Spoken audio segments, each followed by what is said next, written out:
Please subscribe చేసుకొని చూడండి. Hi guys, welcome to my channel bachelor cravings. Restaurant స్టైల్లో fish fry చేసుకుందామా? అయితే చూసేయండి.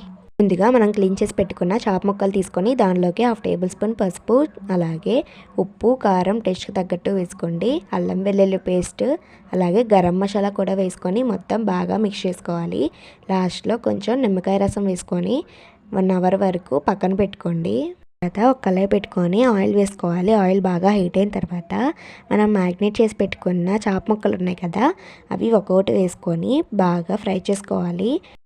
ఇలా ఫిష్ ఫ్రై అవుతున్నప్పుడు మనం పద్దాకలా గంటి పెట్టకూడదు. అలా పెడితే ముక్క అనేది విడిపోతుంది. అందుకని కొంచెం క్రిస్పీగా అయ్యే వరకు గంటి యూస్ చేయకోకుండా నార్మల్గానే ఫ్రై చేసుకోవాలి.